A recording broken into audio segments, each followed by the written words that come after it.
The NFL Draft is just over a week away, and it's that time of year where draft prospects and their agents are getting ready for the moment when players and their families can realize their NFL dreams. Ahead of the 2024 draft, I have the pleasure of talking to an agent who represents some of the best players in the National Football League. His name is Andre Odom of Athletes First, and he joins me now. Andre, how's it going, man? It's going good, man. How are you? I'm doing good, man. Pleasure to talk to you. Seeing some of the work you're doing and what you've been doing so far in the agent space. And Andre, you've represented some big names over the years. Who are some of the top prospects that you're representing in this year's NFL draft, and why are you so excited about them? I mean, it's always a pleasure and a blessing to represent these guys and help their families, help them along their journeys, all that good stuff, accomplish their goals, their dreams. Some of my guys are Trey Benson, as you can see from the hood. They got to represent, show my guys some love. Running back from Florida State, Jeremiah Trotter Jr. He's a local guy. Christian Haynes, another local DMV guy, and Curtis Jacobs, another local DMV guy. So from Penn State. So you got some good guys that you're representing there. You know they're excited. Excited about, what's coming up next. And I know for you it feels good to see them realize their dreams. But I want to talk to you about your journey to becoming a sports agent. What was that like, and what do you love about what you do for a living? It was a grind. I never actually wanted to be an agent, to be completely honest. I started out on the coaching side. I was a graduate assistant at Temple University, my alma mater, with Matt Rule.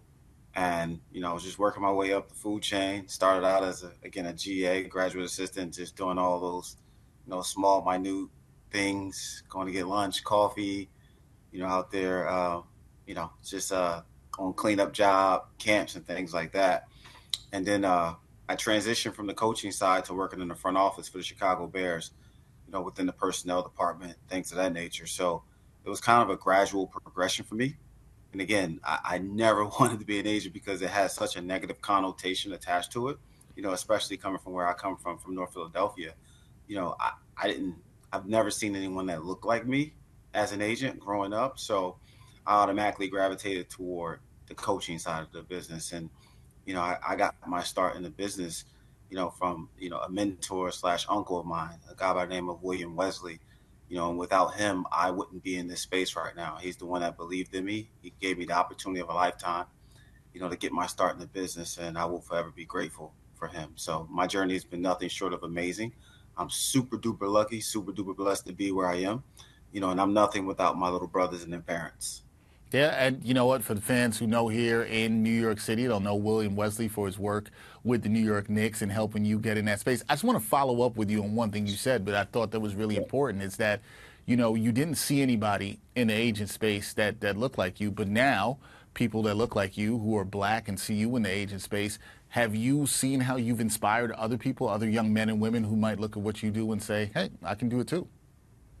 No, to be completely honest, I haven't had time to really sit back and, even think from that perspective, because I'm still in such of a grind mode myself. I'm still super young in a business. This is my 4th year, 5th year, whatever it is, being certified, So for me, it's still, pedal to the metal, foot on the gas, just straight grind mode still. So, I don't really worry about the accolades. I don't really worry about, things of that nature now. I do believe in giving back and trying to develop and mentor, younger people in the space or just in life and business in general. But in terms of people having admiration for me and things of that nature, I've never taken any time to really grasp that, because at the end of the day, I'm so locked in, man.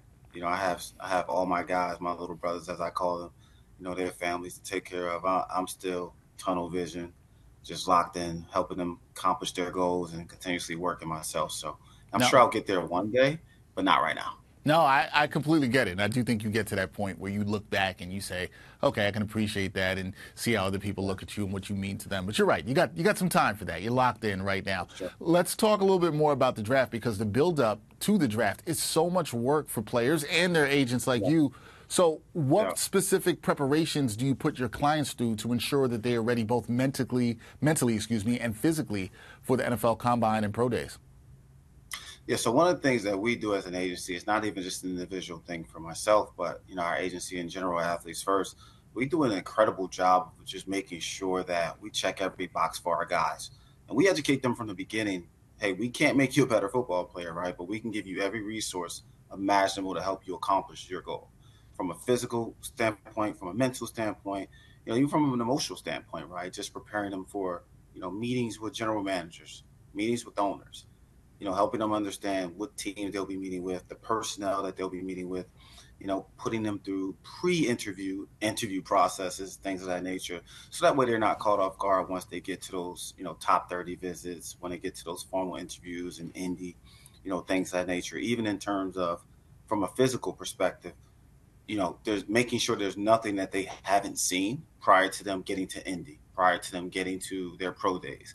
So, I mean, I really must say we do an incredible job of just making sure that from top to bottom, we don't miss anything, in terms of just making everything available for those guys to touch, to see, to hear, whether it's speaking to former players that we have that have been through the process, speaking to current players that we have that have been through the process, and I think another thing that's really advantageous for a lot of our guys is just making sure their circle of influence is impeccable. So current clients that, we have, making sure that they reach out and connect to them. Hey, if you have any questions, I'm here for you. This is kind of what my process looked like. This is kind of some of the things that I had to do during the process. So, maybe this will work for you. Maybe it won't. But just know if you need anything, I'm here for you as a resource. So, again, as an agency, as a group, we do an incredible job at that collectively. And that's so important because that information is key to these athletes that are looking to become professional athletes. They need all the information they can get before the draft process. And there's also some strategization that goes on with that. So how do you strategize with your clients about their draft positioning? Do you advise them on which team workouts to attend or skip? How does that all play out? Yeah, it just depends on the feedback that we're hearing, right? It depends on position. It depends on team need as well, because every team may not need a running back, right? Every team may not be in the market, for a guard. So as it pertains to, team visits or workouts or things of that nature, just trying to be very keen and specific on, what we expose our guys to.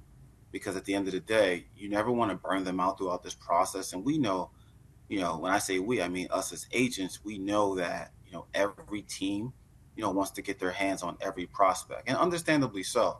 And I understand that process because I came from that side of the business. However, now on this side, as a protector, as an agent, as an advisor, just understanding that, okay, maybe this doesn't make sense to go on this visit. So let's abstain from going here and let's focus on these few teams right here that may need, an offensive guard within those first 50 picks or whatever the case is. So, we're very strategic about that. Also, we understand the process and we want to be respectful to the process as well, because you just never know how the draft unfolds. You may think that, this team may not be in the market for a linebacker, but then, come draft time, something happens, a trade can happen, whatever the case is, and now they need a linebacker, right? So, we do our best to protect our guys and not expose them or overexpose them, but also making sure that, we don't leave any stones unturned, if that makes sense. So, it's very strategic. We work together as a team at our agency, and I think we do a really great job of sharing and exchanging internal information, just to make sure we're all on the same page. I hope I answered your question adequately enough. No, you did. No, you did. You did. No, you absolutely did. And you have to have that strategy. And you made a great point, too, about the draft just being unpredictable. So you can have the whole game plan and what you might want to do for your client. But as you know, anything can happen in the NFL draft, trades, different player movements. So anything can happen there. I want to ask you this, because in today's sports landscape, a player's brand is incredibly important. How do you help your clients build and manage their personal brands? Because we know that is so important to athletes today. How do you help with that? Yeah, I mean, everything today is essentially based on social media, right? Like, Instagram, Twitter, Snapchat, all that good stuff. So just making sure, number one, our guys are visible on those platforms, excuse me. But most importantly, making sure that they're posting the right things, making sure they're not, posting things that they shouldn't be posting, because obviously your brand is everything, right? And, you get one time to make a great first impression. So just making sure we educate our guys from that standpoint and understanding, like, hey, this may make sense, this may not make sense. Always run things through me, run things through us, just to make sure that, we're protecting you guys as an extra layer of security. Also just making sure that the brands that we had previous relationships with, they're being exposed and connected to all those brands as well, right? Because, we know brands are going to do business with people that they want to do business with. However, at the end of the day, if we have clients that may make sense, why not expose them? Why not make the connection and let the brand decide for themselves? So, from the long-standing history that we have from connecting with so many different, companies, small, medium to large-sized businesses, just making sure that, all of our guys are exposed to them and connected and things of that nature. So, exposure is key to the game for sure. Based sure. on your experience, Andre, what have been some key lessons from past drafts that have shaped how you advise your clients today? What have you learned from those previous experiences? No, that's an excellent question. I would say the main thing is being patient. Um, never getting too excited. Do your best to maintain composure throughout the process because so many things happen throughout the draft. Unpredictability is key. And that can be a good and a bad thing, right? Because you may think you're going here, but you end up here, right? So you just never know, and it's totally out of your control, obviously, in football. So one of the things that we preach to our guys is understand that anything can happen, right? Be open to any and everything. And make sure when you're going on these top 30 visits, when you're going on these one-on-one workouts, when you're at your pro day, when you're at the combine, that you're shaking hands with everyone, you're putting out your best work because ultimately this is a people-driven business, right? And they're people, they're human beings that are making these picks. So ultimately, at the end of the day, when people are making these decisions, they're going to do business with people that they trust, people that they like, people that they respect. So always make sure that you're on point. You're putting out your best work, and you're always on because you just never know who's watching. And at the end of the day, anyone could decide, hey, you know what? Yeah, they both look good on tape. We may like this athlete a little bit better than this athlete. Hey, but when he came in that room, he knew our names. He was super polite. We loved his posture. We loved his energy. All that stuff matters. So, those little things like that, those little details, just making sure that you're checking every box and you're always on point. Yeah, all the pieces matter, all the little details matter in those situations. My final thing, gave some good advice there, but I'm going to ask you another question about advice. What advice would you give to young athletes who aspire to make it to the NFL and perhaps be in your position, that your current clients are in right now? What advice would you give to those young athletes? I would say be a good person. I would say be respectful to all your professors, your coaches, build relationships throughout the process. Because at the end of the day, this is a relationship driven business. Everyone's connected. It's such a small circle that you never know who knows who. So the main thing that I'll always say is treat people the right way because the same people that you see going up are going to be the same people that you see going down. And you never know who's who and who's connected to who. So always be a good person. Do your best. No one's perfect. We all make mistakes, but do your best to just be a really thorough, sharp person that's kind to everyone. I would also say, do your best to, treat women the right way, right? Just, understand how that works, right? It's all connected. It's all entangled, as they say. So, I would say that as well.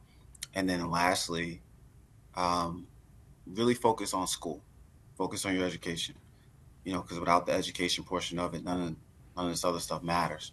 You have to be sharp. You have to check every box yourself as an athlete on and off the field. Because when those front offices, when those general managers, when they come to do their background checks, they're not only going to talk to your professors, they're going to talk to former friends, they're going to talk to support staff, they're going to talk to, student teaching assistants and things of that nature. So just making sure that you're consistent all the way around the board.